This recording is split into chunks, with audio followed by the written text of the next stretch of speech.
तो दोस्तों आज मैं रिव्यू करने वाला हूँ नारुतो शिपुडेन के न्यू एपिसोड्स का एपिसोड नंबर 242 और एपिसोड नंबर 243। तो नारुतो शिपुडेन चला गया था बहुत बड़ा ब्रेक पर और 5 सितंबर से ये चालू हुआ है, मतलब कल से। और कल के दिन इसके 2 एपिसोड्स आए थे, ब्रांड न्यू 2 एपिसोड, जिसमें से एपिसोड नंबर 242 जो आया था वो फिलर एपिसोड था, जिसमें हमें भर के सेंसरशिप देखने को मिला था। बहुत ज़्यादा सेंसरशिप था, बहुत सारा सीन्स को भाई काटा गया था, क्योंकि जिस आदमी को नारुतो समझाता है कि लड़ाई झगड़ा छोड़ दो, इसमें कुछ नहीं रखा है, और नारुतो को देखकर, उसकी बातें को देखकर उसको अपनी गर्लफ्रेंड की याद आ जाती है, या पता नहीं कोई उसकी दोस्त होती है उसकी याद आ जाती है, और तभी वो जो लड़की होती है जब वो आदमी पे अटैक करने जाती है तो वो सीन को पूरा काट दिया गया था। इसके अलावा भी बहुत सारा जो सीन्स था उसको काटा गया था। और उस एपिसोड में नारुतो की जो वॉइस थी ना वो बहुत ही ज़्यादा बोल्ड सुनाई दे रही थी, मतलब बहुत ज़्यादा मोटा। मतलब जो एडिटर है उसने भाई अच्छे से एडिट नहीं किया था, पिच को कुछ ज़्यादा ही कम कर दिया था। और इस तरह से ये भाई जो फिलर एपिसोड था ये ख़त्म हो गया था। और उसके बाद कैनन एपिसोड आया था जो कि एक्चुअल मांगा की स्टोरी को फॉलो करती है, एपिसोड नंबर 243, जिसमें नारुतो की वॉइस दोबारा से भाई नॉर्मल हो गई थी। मतलब वहाँ पर बोल्ड वॉइस हमें सुनाई नहीं दे रही थी, जो कि काफ़ी अच्छी बात है। और एपिसोड्स की जो स्क्रिप्टिंग है वो भी काफ़ी अच्छी हुई थी।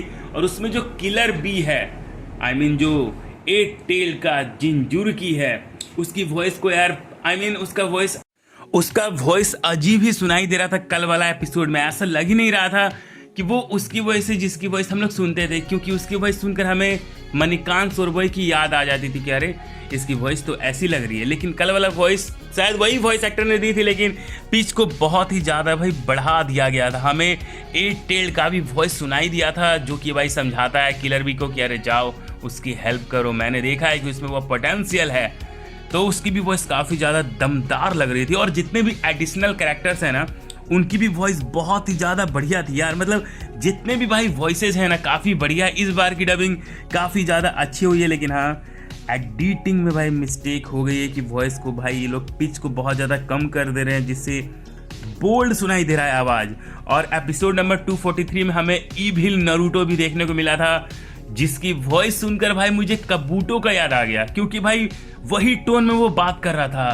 तो नारुतो आओ तुम्हारा इंतजार था, मतलब जो वो टोन था ना बिल्कुल भाई कबूटो का याद आ रहा था। मतलब वही वाला टोन में ईविल वाला नारुतो को डब किया है पूजा पंजाबी ने, और काफ़ी अच्छा डब किया है यार, मानना पड़ेगा, बहुत ज़्यादा बढ़िया डब किया है। लेकिन एक चीज़ खराब लगा कि कल मात्र 2 ही एपिसोड्स आए थे, और एपिसोड नंबर 243 के बाद जो ब्रेक लगा तो 10-15 मिनट का तो भाई ब्रेक ही दिखाया, और जब दोबारा चालू हुआ तो 2 मिनट के अंदर दिखाने के बाद फिर से भाई ब्रेक, और फिर जब दोबारा स्टार्ट हुआ तो फिर से ब्रेक, और फिर ख़त्म। और 9:55 में ही यार ख़त्म कर दिया। मतलब सोच रहे हो 9:55 में ही यार ख़त्म कर दिया, मतलब हमें 10 बजे तक भी नहीं दिखाया गया, और 9:55 में नारुतो ओजी शुरू हो गया। और कल वाले एपिसोड में बहुत सारे लोग कंफ्यूज हो रहे होंगे कि नारुतो क्या सच में इविल नारुतो से लड़ता है, लेकिन एक्चुअल में वैसा नहीं होता है। वो अपने दिमाग के अंदर भाई लड़ता है, मतलब एक्चुअल में रियलिटी में कुछ नहीं होता है, जो भी होता है उसके दिमाग के अंदर होता है। उसे अपने आप से लड़ाई करनी पड़ती है यार, और अपने आप से लड़ाई करना बहुत ही ज़्यादा मुश्किल काम है यार, मुझसे पूछो, क्योंकि मैं भी अपने आप से हर दिन लड़ाई करते रहता हूँ कि मुझे वीडियो नहीं बनाना है, लेकिन मेरा दिमाग बोलता है नहीं बनाना पड़ेगा तुझे।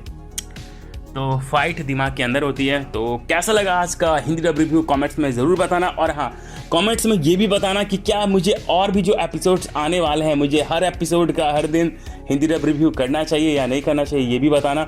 और ऐसे ही हिंदी डब रिव्यूज़ के लिए आप हमारे चैनल को सब्सक्राइब करने के बाद बेल आइकन दबा सकते हो, और आप हमसे इंस्टाग्राम में भी जुड़ सकते हो, क्योंकि इंस्टाग्राम पर मैं यूट्यूब से पहले ही अपडेट दे देता हूँ।